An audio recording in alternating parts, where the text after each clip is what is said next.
We got the return of Brock Lesnar on WWE Raw attacking Bobby Lashley, and also the return of the Good Brothers in WWE. So obviously, Bray Wyatt was the biggest return, got the biggest pop. Some are even calling it the one of, if not the best return in WWE history.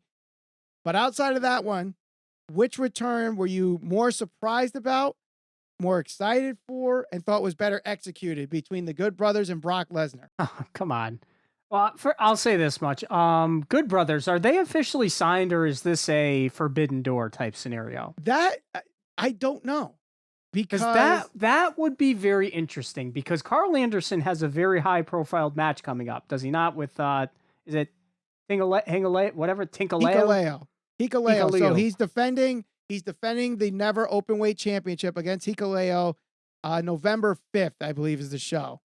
Okay. For New Japan Pro Wrestling. So he could just be dropping the title and then they're full-time WWE, or he holds on to that title, maybe even goes to Wrestle Kingdom, and maybe you're right, and this is a Forbidden Door opportunity with WWE and New Japan Pro Wrestling. That's kind of what I'm thinking. Like, maybe this is just for AJ and the Good Brothers to go against the Judgment Day, and then they'll be gone after that. I don't know. Mm-hmm. I was never huge fans of them. I do think it's cool. Look, doesn't matter who it is, and nobody's going to admit this, but returns, debuts, it's going to get a reaction no matter what. It doesn't matter who it is. So Yep.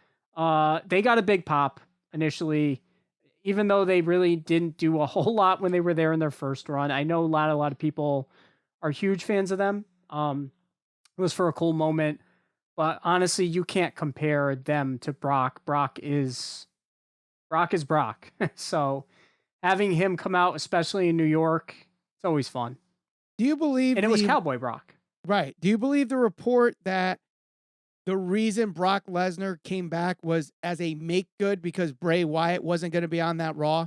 I didn't see that report. I also wouldn't believe that because of I remember reading maybe a few weeks ago, that Brock was going to go against Bobby Lashley in Saudi Arabia. So, and obviously that seems like the reason he returned. Right. He attacks Bobby Lashley. Bobby Lashley then drops the United States Championship minutes later to Seth Rollins, who becomes now the second ever two-time Grand Slam champion in WWE history. Obviously, the first being The Miz. Seth Rollins wins the United States Championship in a match against Bobby Lashley. And this is a feel-good moment for a lot of Seth Rollins fans, because this is the first title he's held in nearly 1,000 days. Crazy. Seems like a long time for him to not have a championship around his waist, whether it's a tag team, a heavyweight, or one of the mid-card titles. But just helping solidify what a great year Seth Rollins is having in 2022, despite not having big wins in pay-per-views. You know, he's lost almost every pay-per-view match, I believe, this year, with the exception of Clash at the Castle, which he beat Riddle, and then the win against Roman Reigns at Royal Rumble by disqualification. So in a way, he's having one of the best years in pro wrestling, despite the fact that he doesn't win these big matches. And I think this U.S. title win kind of solidifies that. Yeah, and it kind of goes to show you, like, the unique position WWE is in right now, because when you look at some of their most over guys, are the guys that are doing so well. They don't all have Owens, Sami Zayn, and Seth. Well, Seth does now, but so. But I think obviously good for Seth. We'll see what happens with Lashley and Lesnar. Well deserved for Seth, obviously. A lot of the only thing that concerns me about is when Cody comes back. Is this like a thing? Okay, he's gonna go towards that title. I don't know. If Cody comes back and he's going after the U.S. title, does that confirm The Rock is going to be facing Roman at WrestleMania, and that's the only match Roman has at WrestleMania? Look, imagine a situation where Cody returns at the Rumble. Cody and Seth eliminate each other. They continue to feud. They decide to feud over the U.S. Championship going into WrestleMania, what have you. Sami Zayn wins the Rumble by fluke. They build the tension between him and Roman. It's almost treated as a joke.